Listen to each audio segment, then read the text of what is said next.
ఐఏఎస్లు అంటే ప్రొఫెషనల్గా హుందాగా జవాబుదారీతనంగా ఉండాలి. కానీ వారు ఎందుకంత దిగజారుతున్నారని చర్చ మొదలైంది. ప్రజల ముందు ఎందుకంత చులకనగా మారుతున్నారు? సమాజానికి ఏం మెసేజ్ ఇస్తున్నారు? చివరికి ప్రభుత్వమే హెచ్చరించాల్సిన పరిస్థితి ఎందుకు తీసుకొచ్చారు కొందరు అధికారులు?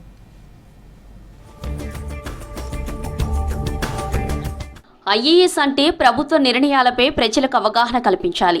ప్రభుత్వ పథకాలు ప్రజలకు చేరుతున్నాయా లేదా అనే దానిపై ఆరా తీయాలి. ఒకవేళ ప్రభుత్వ పథకాలు ప్రజలకు అందకుంటే అర్హులకు పథకాలు అందేలా ఏర్పాట్లు చేయాలి. కానీ ఐఏఎస్ అధికారుల్లో కొంతమంది చేసే బాధ్యతారహిత పనులతో హుందాతనం కోల్పోతున్నారు.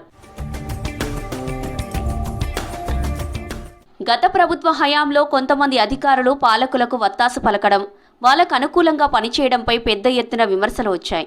కాంగ్రెస్ హయాంలో కూడా కొంతమంది అధికారులు అదే తరహాలో వ్యవహరించే ప్రయత్నం చేసే వాళ్లకు వార్నింగ్ ఇచ్చింది రాష్ట్ర సర్కార్. అధికారుల తీరులో మార్పు రాకుంటే చట్ట ప్రకారం చర్యలు తీసుకోక తప్పదని హెచ్చరించింది సర్కార్.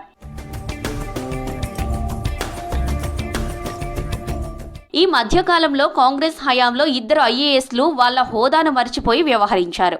కంచె గచ్చిబౌలి భూములపై సీనియర్ ఐఏఎస్ అధికారి సోషల్ మీడియాలో తప్పుడు వార్తలు షేర్ చేయడం, ఆ తర్వాత దాన్ని సమర్థించుకోవడం పెద్ద చర్చనీయాంశంగా మారింది. 2 రోజుల క్రితం ఓ ప్రభుత్వ కార్యక్రమంలో మరో ఐఏఎస్ అధికారి ఏకంగా సీఎం కాళ్లు మొక్కే ప్రయత్నం చేశారు. ఈ ఘటనలు ఐఏఎస్ అధికారుల్లో మరింత చర్చకు దారితీశాయి.